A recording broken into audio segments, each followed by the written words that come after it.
Oh boy, that's been my. I can't think of the right phrase right now, but people have been saying that that's what the powers that be want, and they are one of the powers that be. Let's check this out here.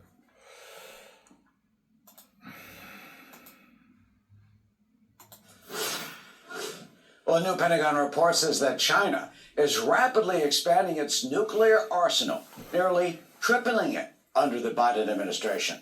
Assistant Secretary of Defense for Indo-Pacific Security Affairs, Eli Ratner, sounding the alarm over why China could be doing this.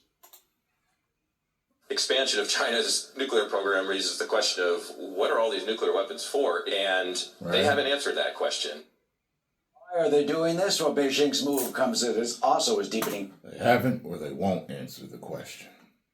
Ties with Russia while increasing pressure on Taiwan. Gordon Chang is here. Gatestone Institute, senior fellow, author of the book China is Going to War. Gordon, always good to see you. Do you think it is just that? Do you think that China is preparing to go to war, potentially over Taiwan or even perhaps with us? That's what I was thinking. Well, certainly, because we've seen all the preparations for it. Xi Jinping can't stop talking about going to war. He's also engaged in the fastest and the largest military buildup since the end of the Second World War. He's stockpiling grain and other commodities. He is trying to sanction-proof his regime. He's firing military officers who are opposed to going to war. He's mobilizing civilians, and he's surveying the U.S. for nuclear weapons strikes. We see all these Chinese incursions and attempted incursions into our military bases, especially in September when a Chinese national twice tried to sneak on to a U.S. nuclear weapons base in the lower 48 states. So it's clear what they want to do. Whether they will actually do it or not is a different question, but they're making preparations to kill Americans. Man, look, way back when there was that spy balloon, and then you keep hearing about all of these hacks, and I'm just like, man, yeah, I've been thinking for a while. I'm like, I swear they're trying to find all of our weaknesses so that they can strike when the opportunity's right. To kill Americans. Are we prepared for this? No, we're not. The President of the United States, the one with the constitutional duty to protect Americans from foreign attacks, his number one constitutional duty. He doesn't talk to the American people about this. His budgets don't reflect priorities of getting us ready to go to war.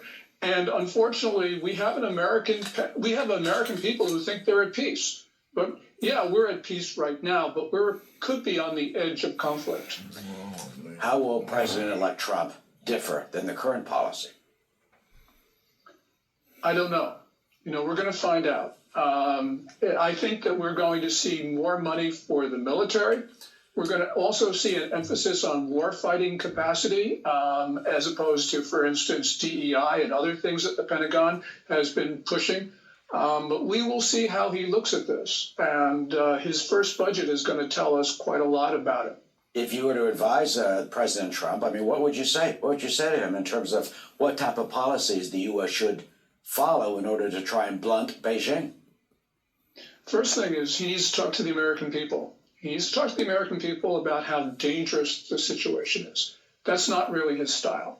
But the other thing that I think he needs to do is to say to China, look, we will defend Taiwan. And if we do that, China will not attack because it doesn't want the casualties, even if they think that they can take the place. I hope that's true. But again, that's not President Trump's style. And when asked the question during the campaign, he said, I'm not going to tell you what I'm going to do with regard to Taiwan. So these are questions which remain to be answered. The one good thing is that I think he will speed up arms sales to Taiwan. And that.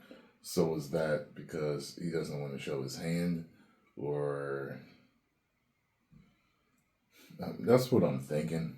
He doesn't want to show his hand. He doesn't want them to know he's not in office yet. Don't speak too soon because preparations could be made to combat what you're going to do, type of thing. That'll be a message to Beijing. But whether that's sufficient, I'm not sure. And finally, what do you predict? I mean, how do we go down this road? And at what point does it become untenable? And what point is there a potential clash, if there ever is one? The problem is the world's falling apart. We've got all of these wars around the world. China's involved in 3 proxy wars right now: Ukraine, North Africa, and the Middle East, and is threatening to go to war. One thing we know, Xi Jinping may not have made the decision to go to war yet, but he's made the decision to risk war. He's made the decision to risk war with a U.S. treaty ally, which means he's already made the decision that he's prepared to attack the United States. So we have got to get that message across to the American public, and especially to the Pentagon, which thinks it's at peacetime. There's no sense of urgency that is really necessary to meet the Chinese challenge right now. Heard about that emergency meeting that Biden and Harris had. Wonder what that was about. Gordon Chang with a chilling warning that China is prepared to attack the United States and kill Americans, a major obstacle and a major challenge for the incoming Trump administration. Gordon, senior fellow at the Gaystone Institute and author. Thank you. Click here to subscribe. Good Lord, man. I can't wait till Trump get in office. Hurry up, man. I'm concerned about these next few weeks. Let me know what y'all think.